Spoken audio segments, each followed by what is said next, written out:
Everyone thinks Cartmanland is about karma. Bad kid gets rich, good kid suffers, universe corrects itself. But Parker and Stone almost didn't make it at all, and the one they did make quietly retells one of the oldest and most painful stories in religion, the Book of Job. In this video, we break down the rise and fall of Cartmanland. Cartman before Cartmanland, the character who needed a kingdom. South Park premiered in August of 1997 with 4 boys at its center, and from the first episode, it was clear that one of them operated on a completely different frequency from the others. Stan Marsh was the audience surrogate, the kid most likely to notice when something had gone wrong and say so out loud. Kyle Broflovsky was the conscience of the group, the one who pushed back on injustice and took moral questions seriously in a way that was played for comedy, but always felt genuine underneath the jokes. Kenny McCormick was a mystery wrapped in an orange parka, dying every episode and returning the next week without explanation, his muffled voice hiding whatever he was actually saying behind a layer of fabric. And then there was Eric Cartman, who fit none of those descriptions and needed his own entirely. Parker and Stone have described Cartman in various interviews across the show's long run as being modeled after Archie Bunker from All in the Family. The comparison is accurate as far as it goes. Both characters are loud, opinionated, prejudiced in ways that are played for satire rather than endorsement, and both function as a kind of funhouse mirror pointed at the ugliest instincts of the culture around them. But the comparison only explains one layer of what Cartman is.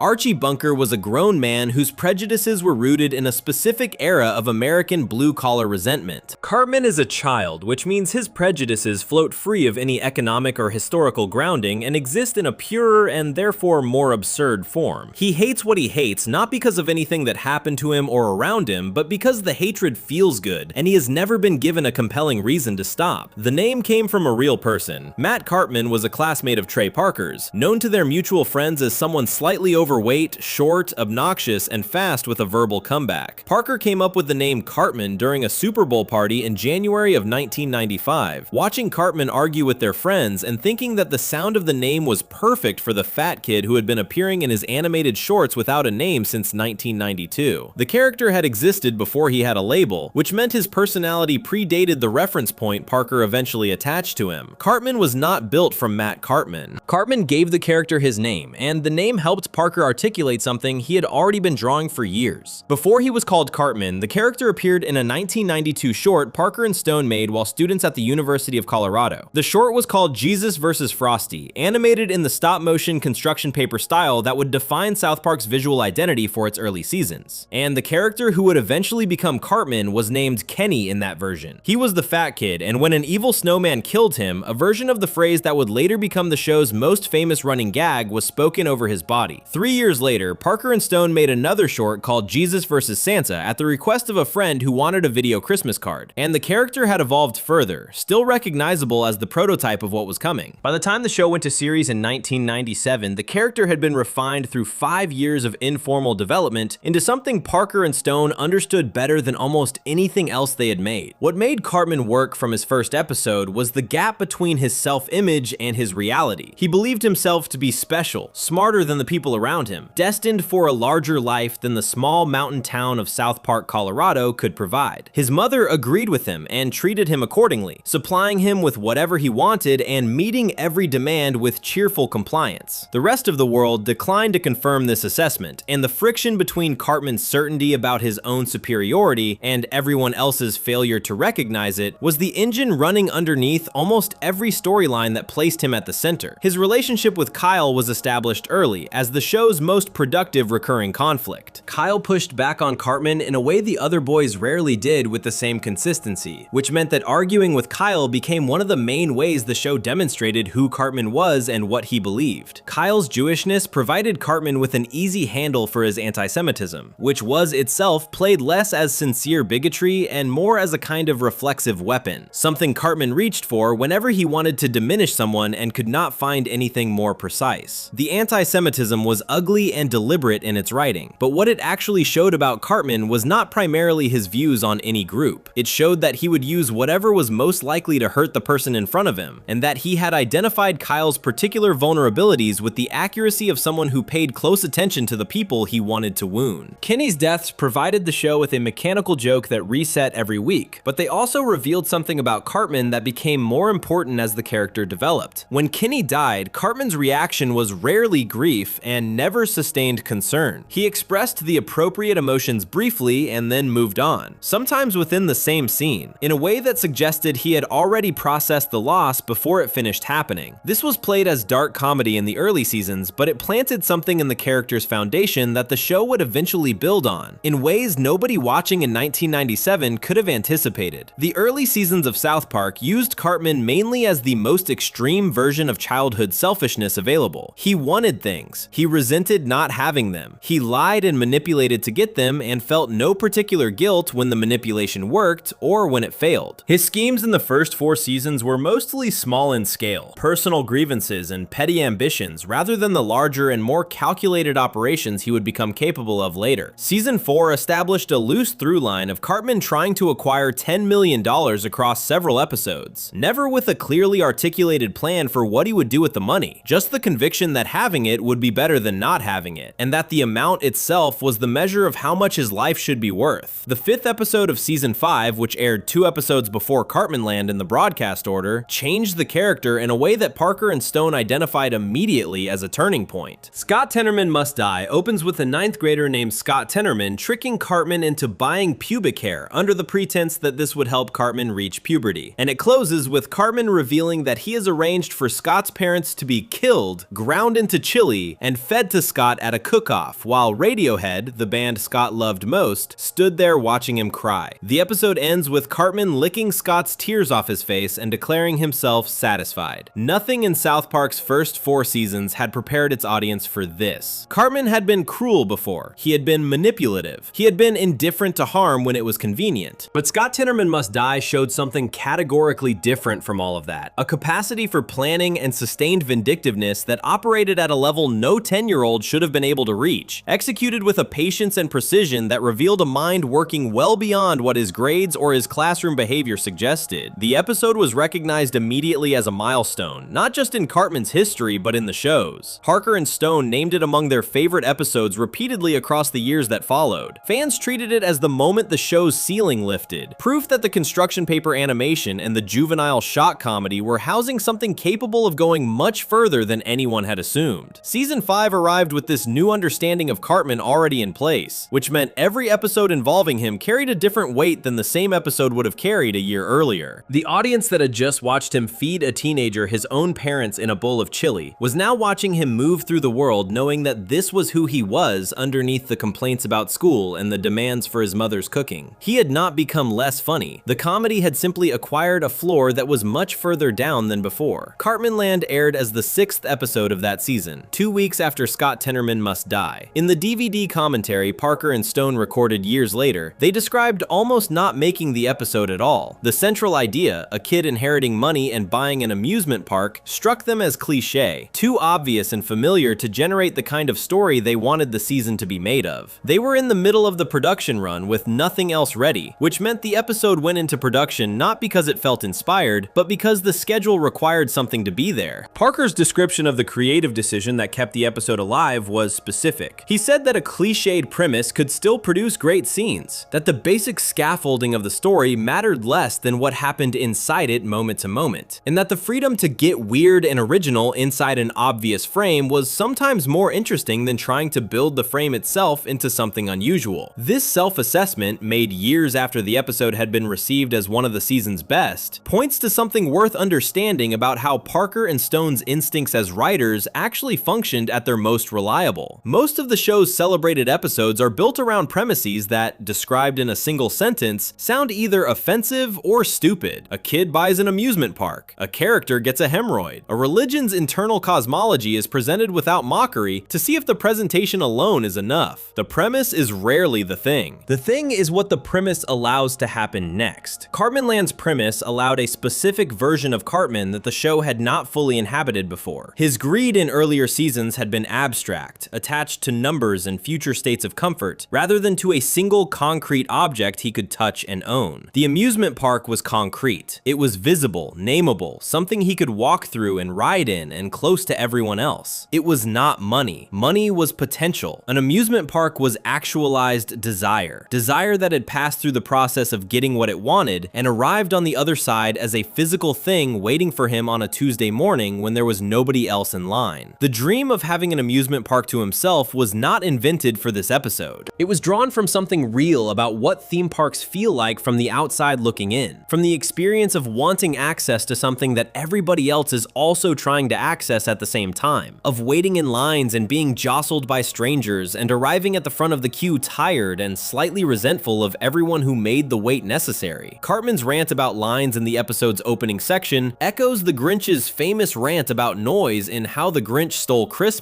right down to the rhythm of the complaint and the escalating fury of a character who has decided that the source of his unhappiness is other people's existence rather than anything specific those people have done. Both characters have simply decided that the presence of others ruins things, and both have built a private cosmology around this conviction that no external evidence seems capable of dislodging. The Grinch reference was not accidental. It located Cartman inside a specific tradition of fictional curmudgeons who believe that removing themselves from other people will solve whatever problem they are experiencing, and who find out, through the mechanics of the story, that isolation either produces its own problems or does not solve the original one. The Grinch learns that his hatred of Christmas noise was never really about the noise. Cartman learns that his hatred of lines was never really about waiting. Both of them are trying to solve, through physical removal from a situation, something that is actually located much closer to home. What Cartmanland captured about Cartman specifically at this particular moment in the show's history was the clarity of his desire. He was not running a manipulation. He was not pretending to want something in order to get something else. He had $1 million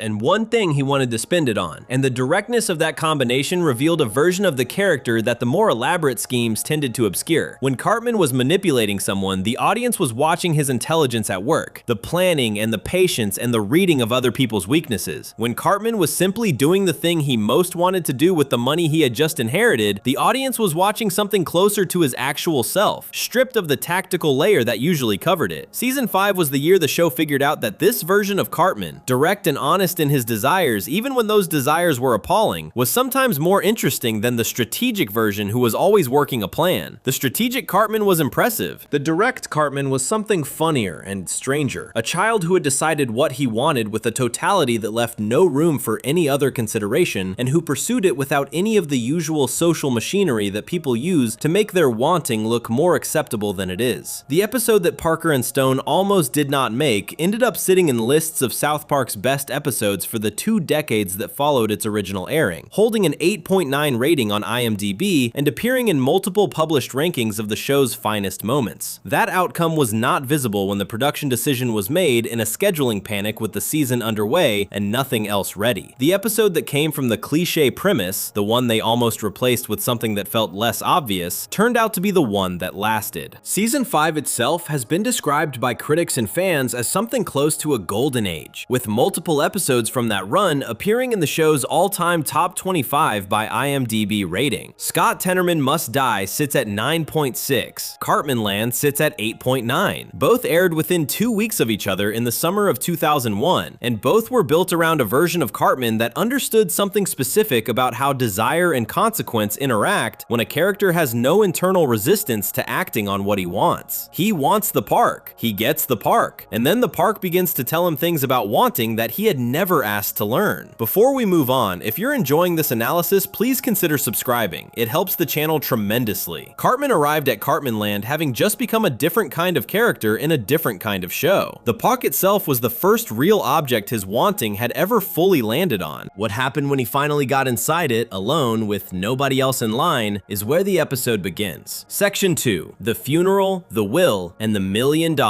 Mabel Cartman's death arrives at the very start of the episode without any build-up or warning, and Cartman's response to learning about it sets the entire story's tone before a single other thing has happened. His grandmother is gone, her funeral is scheduled, and his first spoken reaction to this information is to complain that the service has been arranged on a weekend, costing him 2 days he would rather have spent doing something else. The loss of a grandparent, an event that most of the children watching the episode would have experienced or feared as one of the larger sorrows available in a young life, produces in Cartman something closer to mild administrative inconvenience. He is not pretending to feel nothing as a performance of toughness. He genuinely does not feel it, and the show makes no effort to soften or explain this away. The funeral scene functions as a rapid character confirmation before the actual story can begin, a 10-second reminder that the person at the center of what follows processes the world in a way most people do not. The funeral itself is brief. The Cartman extended family appears, the same relatives who had been introduced in the season 2 episode Merry Christmas Charlie Manson, assembled in Nebraska for the holidays and now reassembled here for a burial. They grieve. Cartman moves through the gathering with the detachment of someone attending a social obligation he had no choice but to accept, counting down the moments until the event ends and his regular life resumes. Nothing about his behavior during the service is exaggerated for effect. The show simply lets him be himself in a setting designed to bring out the worst in that self, which is more unsettling than any obvious comic escalation would have been. The will reading changes everything. Mabel Cartman had money, $1 million in savings accumulated over the course of a life that the episode does not elaborate on beyond the single fact of its financial result. In her will, she names Eric as the primary benefactor of her estate, ahead of every other family member present. The reasoning she provides, preserved in the written language of the will itself, is direct and unsentimental. She believed the rest of the family would have spent the money on crack. Whether this assessment was accurate or not, the show treats it as a reasonable conclusion for a woman who knew her family well enough to have formed one. Eric was her favorite fat little man, her perfect round little pudding piler, and so the $1 million goes to him rather than to anyone else in the room. The reaction from the surviving relatives is immediate and audible. They are not happy. The money that might have been distributed across the family, or at least across the people who had made some effort to be present and grieving in a socially recognizable way, has instead been left entirely to the child, who treated the weekend funeral as a scheduling inconvenience. From a narrative standpoint, the family's reaction does the work of establishing the moral geometry of what has just happened. A terrible child has received an enormous windfall. The people who did nothing to deserve the money are upset. The person who arguably deserved it least is now holding a check for $1 million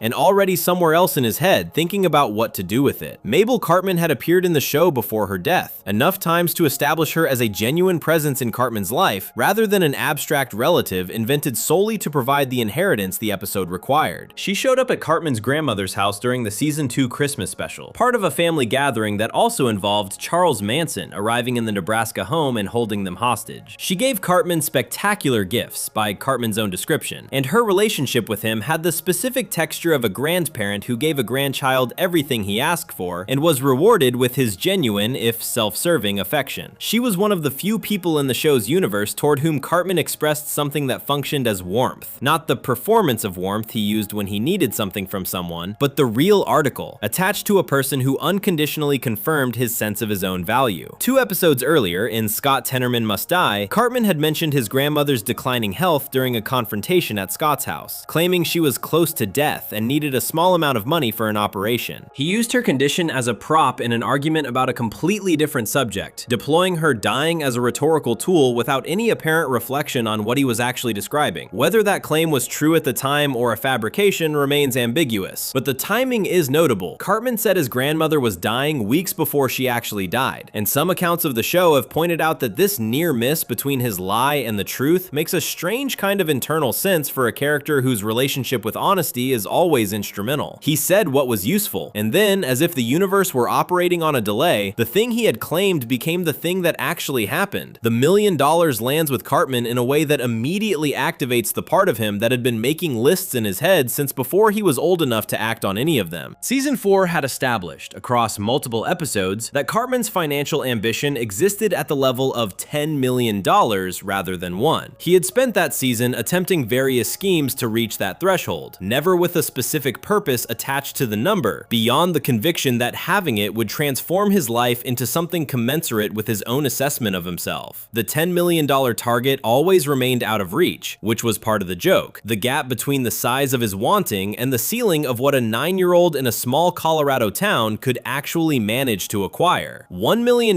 is not $10 million, but it is more money than Cartman has ever had, and the episode treats the gap between his ambition and this windfall as irrelevant, because the windfall is real, and the $10 million was always imaginary. Real money changes the calculation. What had been a list of theoretical acquisitions that might follow hypothetical wealth becomes, with an actual check in hand, a single concrete decision about what to do right now. And the decision Cartman makes is not what any adult in his life would have recommended. Mr. Garrison is the first person to offer advice, and his advice is correct. The show finds this funny because Mr. Garrison's competence in any domain outside the classroom tends to come as a surprise, and also because his suggestion to put the money in a bank for safety is so basic and obvious that hearing it from him highlights how far below basic Cartman's actual plan is. A bank, savings, the simplest possible responsible action. Cartman listens, absorbs the advice, and sets it aside entirely. Not because he has a counter argument, but because the concept of saving money for later does not correspond to anything he recognizes as a goal worth pursuing. Money for Cartman is not a resource to be accumulated or protected. It is a mechanism for converting desire into reality.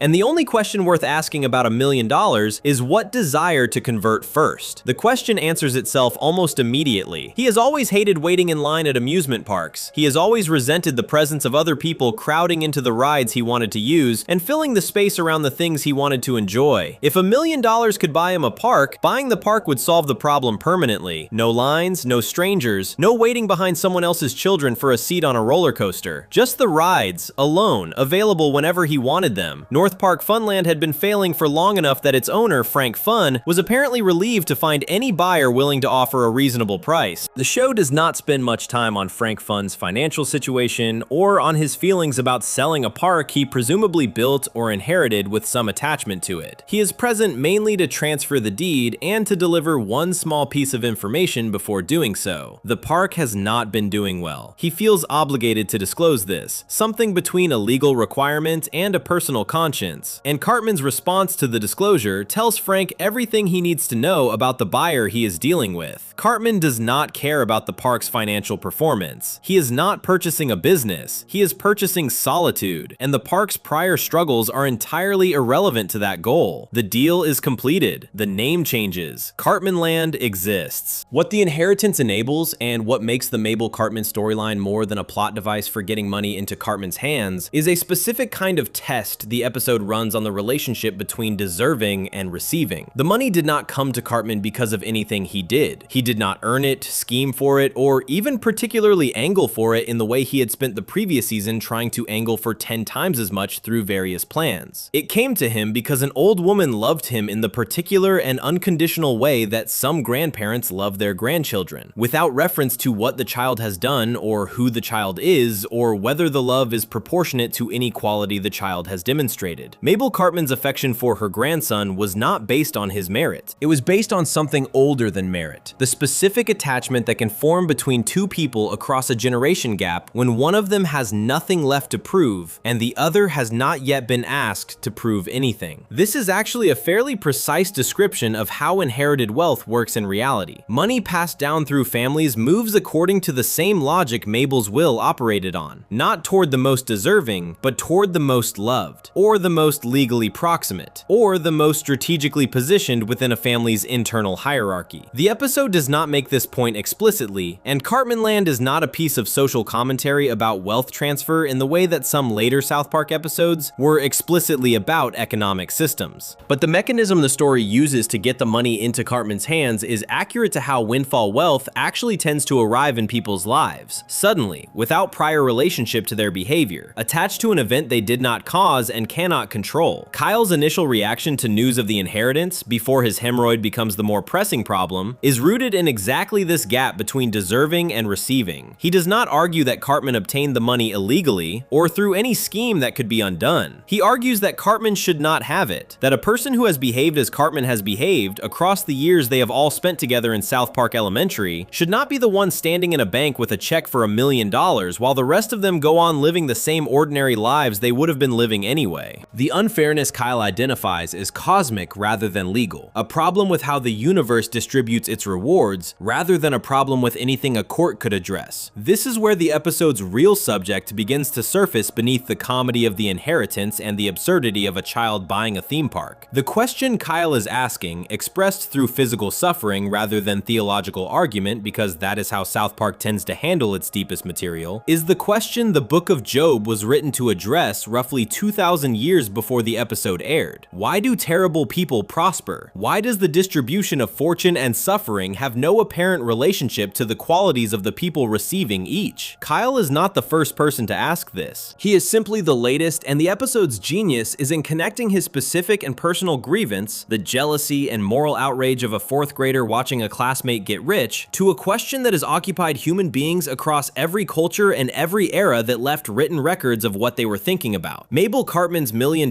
moving through a will into the hands of the boy least likely to use it responsibly, set all of this in motion. The grandmother who saw her perfect, round little pudding piler in a child the rest of the world already recognized as genuinely awful could not have known what she was giving him beyond the money. She gave him the raw material for the episode's central demonstration, which is that getting exactly what you want is frequently a different thing from being made happy by it, and that the universe's failure to distribute fortune according to merit is sometimes, if you wait long enough, less a demonstration of injustice than a setup for a different lesson entirely. Before we move on, if you're enjoying this analysis, please consider subscribing. It helps the channel tremendously. Mabel Cartman's will handed her grandson $1 million and a question nobody in the episode was ready to answer. The money went immediately toward a failing amusement park that Cartman had no intention of running. What happened inside those gates in the first hours of his private kingdom is where the story earns everything it promised. Section 3. The Kingdom of One. Cartmanland at its peak. Cartmanland existed for a brief window of time in exactly the form Cartman had paid for it to exist in, and that window is the heart of what the episode is actually about. The period between the gates closing on everyone else and the arrival of the first real problem is captured in a montage rather than a sequence of scenes, a series of images of a single child riding roller coasters alone and eating cotton candy alone and walking through an empty midway with the particular loose-limbed satisfaction of someone who has arranged things exactly the way they always believed things should be arranged. The episode does not linger here longer than it needs to, because the point is not how long the happiness lasted. The point is that it was real, that the thing Cartman wanted delivered what he had imagined it would deliver, and that the delivery was genuine before everything else arrived to complicate it. The rant that precedes the purchase deserves its own attention because it establishes, with more precision than almost anything else in the episode, what Cartman was actually trying to escape. Lines were the enemy, not people in general, not the social contract that required sharing public spaces with strangers, but specifically the line, the physical cue, the experience of being made to wait behind other human beings for access to something that should, in a just world organized around Cartman's preferences, be available to him immediately and without competition. His monologue about lines before he buys the park copies almost shot for shot the Grinch's famous tirade about noise in the 1966 animated adaptation of Dr. Seuss's How the Grinch Stole Christmas. The rhythm is the same. The escalation is the same. The visual style briefly shifts to echo the Seussian illustration that accompanied the original, right down to the spotted strawberries and the strange instrument being played by a figure who exists only for a moment to illustrate the depth of the complaint. Referencing the Grinch at this specific moment was a choice that loaded the episode with a meaning the show never had to speak aloud. The Grinch's hatred of Christmas noise was not really about the noise. Every version of that story, from the original book through the animated special to every adaptation that followed, makes clear that the Grinch's problem was never the sound. It was isolation, bitterness, the accumulated result of feeling excluded from something warm and communal while watching it happen from a cold distance. The noise was just the surface expression of a deeper wound. Parker and Stone applied this structure to Cartman and his lines, suggesting, without any character ever saying it directly, that the thing Cartman hated about waiting in line was not the time lost or the physical discomfort. It was the reminder that other people existed and had equal access to the same things he wanted. Lines were proof that the world did not organize itself around him. Buying the park removed that proof. The transaction with Frank Fun was completed with minimal ceremony. Frank had owned North Park Funland long enough to feel some obligation to honesty about its financial condition, but Cartman's indifference to the park's commercial viability was so complete that Frank's warning landed without producing any reaction worth showing on screen. The numbers did not matter. The park's history as a struggling business did not matter. What mattered was the name change, executed immediately after the deed transferred, and the physical reality of being inside a theme park with the gates closed to everyone else in the world. The visual design of Cartmanland itself was built around obvious references to Disneyland, and the specificity of those references was not accidental. The park's Main Street echoed Disneyland's Main Street USA, a ride called the Haunted Manor borrowed from the Haunted Mansion, a Yeti attraction referenced the Matterhorn, Splash Mountain appeared in recognizable form. Cartman even mentions the Fast Pass system in his rant about lines, the Disney-designed tool for allowing guests to reserve a ride time rather than waiting in a standard queue, which was itself an acknowledgement that the problem he was trying to solve was one that the world's most successful theme park operator had also identified and built an entire system around addressing. Placing Cartmanland inside this Disneyland visual vocabulary was the show pointing at something specific about what theme parks represent culturally. Disneyland was built on a specific promise, the idea that inside its gates, the ordinary frustrations of the world outside did not apply. Walt Disney described his original concept for the park in terms of cleanliness, order, and a kind of controlled magic that would make everyone who entered feel that the experience had been arranged specifically for their enjoyment. The park was designed to feel personal even when it was packed with strangers, to give each visitor the sensation of being at the center of an experience built around their pleasure. Cartman took this promise and completed it in the only way it could ever be fully realized, by removing everyone else from the equation entirely. The montage of Cartman alone in his park is one of the episode's most carefully constructed sequences because it does two things simultaneously that pull in opposite directions. On one level, it shows exactly what it appears to show, a child having the time of his life in a place designed for having the time of one's life, with no obstacles between his desires and their satisfaction. He rides what he wants when he wants it. The lines he despised are gone because there is no one to form them. The strangers who crowded him on previous park visits exist nowhere within his field of vision. The fantasy he spent the episode's opening minutes describing in furious detail has been achieved completely, and the visual evidence of that achievement is present in every frame of the sequence. At the same time, and without any dialogue or ironic musical choice to signal it, the montage quietly establishes the scale of what Cartman is not. A theme park designed for thousands of people contains thousands of people's worth of space, and filling that space with a single child does not make the child appear powerful or satisfied. It makes him appear small. The roller coasters he rides hold seats for dozens of passengers. He occupies one. The Midway games line both sides of a path built for foot traffic moving in both directions, and he walks through the center of it with nobody on either side. The visual language of abundance that amusement parks use to create the sensation of a full experience reads, when populated by a single person, as something closer to emptiness wearing abundance's clothes. The episode does not underline this, it simply shows it, and then it moves on to the commercial, which is where Cartmanland's brief golden age makes its most revealing gesture. Rather than simply enjoying the park in private, Cartman films and airs a television advertisement for it. The commercial announces to the audience of South Park at large that Cartmanland exists and that nobody is allowed to come. It taunts specific people by name, directing its exclusion particularly at Stan and Kyle, who are told explicitly and with evident delight that the park is operating every day and they will never see the inside of it. The commercial serves no rational purpose for a business Cartman has no intention of running as a business. It is not designed to attract customers he plans to admit or to establish a brand he intends to develop. Its entire function is to make other people aware of what they are missing, and to ensure that the awareness produces the specific kind of pain that comes from knowing someone else has something wonderful and is actively preventing access to it. This is the detail that separates Cartmanland from being a story about simple hedonism and makes it something more psychologically specific. Pure hedonism does not require an audience. If Cartman's goal were simply to enjoy his park, he would enjoy it quietly, unreachable and unbothered, with no need to broadcast his enjoyment to the people he excluded. The commercial reveals that the enjoyment was never purely about the park itself. Part of what made the park valuable was its function as proof of his superiority over the people who could not have it. The rides were available to him. The rides were unavailable to Stan and Kyle. Both conditions were necessary for the full satisfaction the park was supposed to provide, because the satisfaction was not just about having something good. It was about having something good that other specific people did not have. This is a portrait of a particular kind of wanting that is much more common in human life than it is comfortable to acknowledge. The desire for things that are valuable in themselves is one thing. The desire for things whose value is partly constructed by other people's inability to access them is something different and considerably more fragile. An object whose value depends partly on its scarcity or on the observer's knowledge of who else cannot have it loses some of that value whenever the conditions of its scarcity change. A meal eaten eaten alone in a restaurant that has just turned away a hated rival tastes better than the same meal eaten alone without any context. Cartman knew this about himself without ever articulating it, and the commercial was his way of ensuring that the context existed. Business analysts in the episode, watching the commercial, mistake Cartman's taunting exclusion of the public for a sophisticated marketing strategy. They describe it as the brilliant "you can't come" technique, a reverse psychology play that drives demand by denying access. They treat his cruelty as cleverness, his narcissism as brand development, his personal vendetta against Stan and Kyle as a calculated business decision. The joke is about how easily people in positions of apparent expertise